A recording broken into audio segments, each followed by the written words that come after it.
श्री कृष्ण कहते हैं, अच्छे लोगों की मैं बहुत परीक्षा लेता हूँ, परंतु साथ कभी नहीं छोड़ता, और बुरे लोगों को मैं बहुत कुछ देता हूँ, परंतु साथ कभी नहीं देता हूँ। सोचने का ही फर्क होता है, वरना समस्याएं आपको कमज़ोर नहीं बल्कि मजबूत बनाने के लिए आती है। प्रार्थना ऐसे करो जैसे सब कुछ भगवान पर निर्भर करता है, और प्रयास ऐसे करो जैसे सब कुछ आप पर निर्भर करता है। यदि आप अकेले हो तो विचारों पर काबू रखो, और यदि आप बहुत लोगों के साथ हो तो जुबान पर काबू रखो। श्री कृष्ण कहते हैं, तू करता वही है जो तू चाहता है, होता वही है जो मैं चाहता हूँ। तू वही कर जो मैं चाहता हूँ, फिर होगा वही जो तू चाहता है। श्री कृष्ण कहते हैं, जन्म लेने वालों के लिए मृत्यु उतना ही निश्चित है जितना मृत होने वालों के लिए जन्म लेना। इसलिए जो निश्चित है उस पर शोक मत करना। भरोसा अगर खुद पर रखो तो ताकत बन जाती है, और दूसरों पर रखो तो कमजोरी बन जाती है। आप कब सही थे इसे कोई याद नहीं रखता, लेकिन आप कब गलत थे ये सब लोग याद रखते हैं। मनुष्य कितना भी गोरा क्यों ना हो, परंतु उसकी परछाई सदैव काली होती है। मैं श्रेष्ठ हूँ ये आत्मविश्वास है, लेकिन सिर्फ मैं ही श्रेष्ठ हूँ ये अहंकार है, और इससे हमें बचना चाहिए।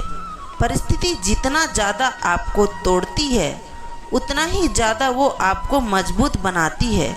जीवन में ज़्यादा रिश्ते जरूरी नहीं हैं, पर जो रिश्ते हैं उनमें जीवन जरूरी है। जिंदगी की हर सुबह कुछ शर्तें लेके आती है, और जिंदगी की हर शाम कुछ तजुर्बे देकर जाती है। श्री कृष्ण कहते हैं, मैं सभी प्राणियों को समान रूप से देखता हूँ, ना मुझे कोई कम प्रिय है ना अधिक, लेकिन जो मेरी प्रेम पूर्वक आराधना करता है वह मेरे भीतर रहते हैं, और मैं उनके जीवन में सदैव उनके साथ रहता हूँ। यदि आप किसी के साथ मित्रता नहीं कर सकते हैं तो उनके साथ शत्रुता भी नहीं करनी चाहिए। किसी ने बड़े कमाल की बात कही है कि अपने जीवन को ऊपर वाले को सौंप दो, क्योंकि आप जीवन भर में जो कर सकते हैं उतना तो वो एक पल में ही कर सकता है। आपके लिए एक छोटी सी कहानी। यह कहानी महाभारत के युद्ध की है।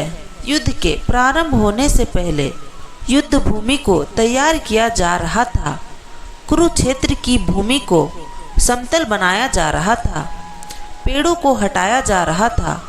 उस समय भूमि का मुआयना करने के लिए एक दिन पहले निरीक्षण करने के लिए भगवान श्री कृष्ण और उनके मित्र धनुर्धर अर्जुन पहुँचे। वो मुआयना कर रहे थे, देख रहे थे तैयारी किस तरह से चल रही है। तभी एक चिड़िया उड़ती उड़ती आई और भगवान श्री कृष्ण के पास आकर बोली कि भगवान, मुझसे क्या गलती हो गई? मेरी दुनिया आपने उजाड़ दी। यहाँ युद्ध भूमि को तैयार किया जा रहा है, पेड़ों को गिराया जा रहा है। एक हाथी ने आकर के पेड़ गिरा दिया। मेरा घोंसला उस पर था, वो घोंसला गिर करके जमीन पर आ गया। उसमें नन्हे नन्हे बच्चे हैं। हमारी जान बचा ली जाए भगवान, अब सब कुछ आपके हवाले है। भगवान श्री कृष्ण ने कहा कि मैं इसमें क्या कर सकता हूँ, मैं तुम्हारी मदद नहीं कर सकता। यह तो नियति का पहिया है, समय का पहिया घूमता चला जाता है, इसमें क्या कर सकता हूँ बताओ। वो चिड़िया रवासी होकर के बोली कि भगवान, मुझे बस एक इजाज़त दे दी जाए। भगवान ने कहा कि बोलो क्या पूछना है, क्या इजाज़त चाहिए? तो उस चिड़िया ने कहा कि भगवान, मैं आप पर विश्वास तो कर सकती हूँ ना? भगवान ने हामी भर दी। अगले दिन युद्ध शुरू हुआ, और युद्ध की शुरुआत से पहले भगवान श्री कृष्ण ने अपने मित्र अर्जुन से कहा कि मुझे अपना धनुष और एक तीर दे दो और एक बाण भी दे दो। अर्जुन ने अपना धनुष सौंपने से पहले पूछा कि केशव, आपने तो प्रतिज्ञा ले ली थी कि आप शस्त्र नहीं उठाएंगे, तो आपको शस्त्र क्यों उठाना पड़ रहा है? ऐसा क्या हो गया? तो भगवान श्री कृष्ण ने कहा कि सामने हाथी देख रहे हो, उस हाथी ने उस चिड़िया का घोंसला गिराया, उस पेड़ को नष्ट कर दिया जिस पर चिड़िया का घोंसला था। मुझे कुछ तो करना पड़ेगा। अर्जुन समझ गया। भगवान श्री कृष्ण ने वो धनुष लिया और एक तीर छोड़ा, लेकिन ये क्या, वो तीर जाकर के हाथी को लगा ही नहीं। उसके गले में घंटी लटकी थी, उस पर जाकर के लगा और वो घंटी नीचे जमीन पर गिर गई। अर्जुन हंसने लगा और कहने लगा कि माधव, आपसे नहीं हो पाया, मुझे मौका दीजिए, 1 मिनट में उस हाथी को नष्ट कर दूंगा, खत्म कर दूंगा। भगवान ने कहा कि नहीं नहीं, हो गया, बस इतना काफ़ी था।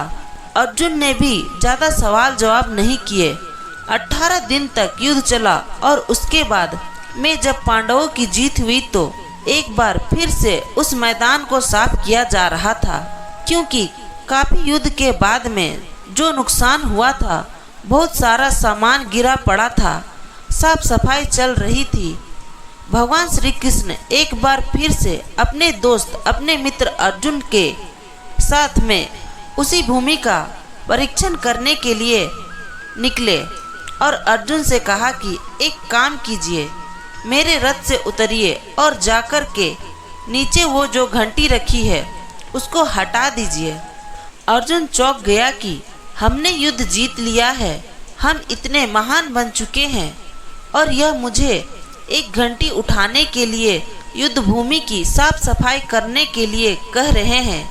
लेकिन जानता था भगवान है, कुछ भी कह सकते हैं। रथ के नीचे उतर करके उस घंटी को उठाया, साइड किया और जैसे ही उस घंटी को उठाया वैसे ही उसके नीचे नन्हे नन्हे बच्चे चिड़िया के फड़फड़ाते हुए उड़ान भर ली और वो चिड़िया के बच्चे उड़ गए। अर्जुन की आंखें नम हो गई। घंटी के नीचे था वो घोंसला उस चिड़िया का जो मदद मांगने आई थी। 18 दिन के युद्ध में वो चिड़िया और उसके बच्चे सुरक्षित रहे, क्योंकि घंटी वहाँ पर उनका सुरक्षा कवच बनकर आ चुकी थी। चिड़िया ने शुरुआत में सिर्फ ये कहा था कि भगवान, मैं आप पर विश्वास तो कर सकती हूँ ना, और भगवान ने हामी भरी थी। कहानी बहुत छोटी है, लेकिन हमें सिखाती है कि दुनिया में हमारे सामने चाहे जो परिस्थिति आ जाए, एक काम कीजिएगा, अपने जीवन को ऊपर वाले को सौंप दीजिएगा, क्योंकि आप जीवन भर में जितना कर सकते हैं उससे कहीं ज़्यादा तो वो एक पल में कर सकता है। हमेशा आपसे कहता हूँ कि ऊपर वाले के आशीर्वाद के साथ, अपनी सच्ची मेहनत के साथ और अपनी फैमिली के प्यार के साथ कर दिखाओ कुछ ऐसा कि दुनिया करना चाहे आपके जैसा। तो दोस्तों, आज के लिए बस इतना ही। मिलते हैं नेक्स्ट वीडियो में।